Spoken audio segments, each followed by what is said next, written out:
La parole est à notre collègue Jacques Fernic. Oui, merci Madame la Présidente. Monsieur le Ministre, j'aimerais pointer la situation insoutenable des ligneurs de la Pointe de Bretagne que ma collègue eurodéputée Caroline Rose a rencontrés. Ces pêcheurs artisans alertent depuis des années sur l'état des populations de lieux jaunes. Ils ont proposé des mesures de sauvegarde qui ont été systématiquement rejetées. Demander une période de repos biologique pour la reproduction, rejeté. Augmenter la taille minimale de capture, rejeté. En décembre, des quotas de pêche drastiques ont été adoptés par l'Union européenne. Que la quantité totale pour le lieu jaune soit réduite est positif pour les pêcheurs comme pour le lieu jaune. Ce qui l'est moins, c'est la répartition par bateau. De nombreux ligneurs se retrouvent sans quota alors que d'autres pourront en pêcher plusieurs dizaines de tonnes. Les demandes de quotas de ces pêcheurs à la ligne auprès des organisations de producteurs ont été pour l'essentiel refusées. Il s'agit pour la plupart de jeunes pêcheurs qui ont adopté des pratiques respectueuses de l'environnement. Ils ont emprunté pour leurs navires et sont confrontés à des risques sérieux de faillite. C'est une situation injuste quand les droits de pêche historiques issus d'une politique de surpêche constituent le principal critère utilisé pour l'attribution des quotas.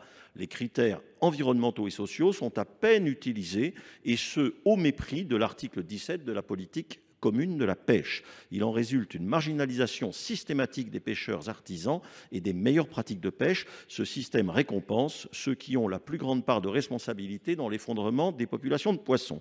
Donner quelques miettes aux pêcheurs artisans et concéder l'écrasante majorité des droits de pêche aux industriels, c'est acter la mort de la petite pêche. Monsieur le ministre, que faites-vous pour protéger les ligneurs de lieux jaunes ou les pêcheurs artisans de thon rouge?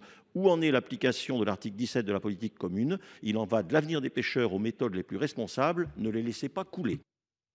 Merci. Monsieur le ministre. Madame la présidente, mesdames et messieurs les sénateurs, monsieur le sénateur Jacques Fernic. Comme vous le savez, le Conseil des ministres européens définit chaque année, en décembre, sur la base d'avis scientifiques, les possibilités de pêche de l'Union européenne par espèce qui sont ensuite réparties entre les différents pays. Cette année, au regard de la baisse de la ressource de lieu jaune, ces possibilités de pêcher pour cette espèce ont été réduites de 87% en Manche, mer Celtique et mer d'Irlande. Cette chute impacte particulièrement, comme vous l'avez dit, les pêcheurs artisans, que je connais bien, et je pense notamment aux canneurs ligneurs de Bretagne. Les quotas pour 2024 sont tombés à 6 tonnes, alors que la consommation moyenne des dernières années avoisinait les 35 tonnes.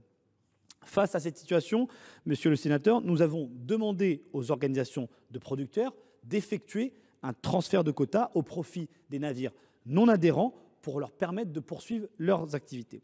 Ce transfert entre professionnels a permis la réouverture de la pêche au lieu jaune pour les navires européens dès le 8 mai. Ils sont donc assurés de pouvoir pêcher pendant la période de pêche de juin et juillet. Ça, c'est une réponse immédiate, concrète pour nos pêcheurs artisans.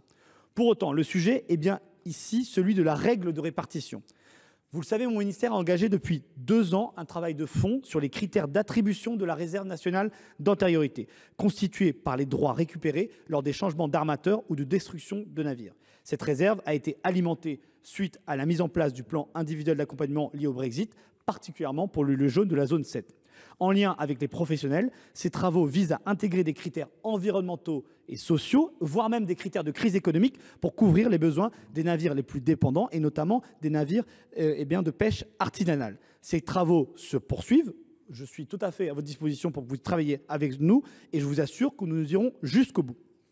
Et donc, vous le voyez, monsieur le sénateur, à la fois nous avons répondu à l'urgence avec cette répartition différente qui permettent aux pêcheurs artisans de pouvoir continuer de pêcher. Et puis surtout, nous allons continuer ce travail de fond et vous êtes bien évidemment invités à y participer. Je vous remercie. Merci. Monsieur Fernic, pour 14 secondes. Oui, monsieur le ministre, j'entends vos paroles, votre volonté d'aller jusqu'au bout, mais votre acte, c'est de faire appel à la décision du tribunal administratif de Montpellier, annulant l'arrêté sur la répartition du quota français de thon rouge, parce que, dit le tribunal, le système de répartition des quotas n'est ni transparent, ni objectif, ni conforme à la législation. Les pêcheurs artisans ne tiendront plus longtemps si vous ne les soutenez pas mieux.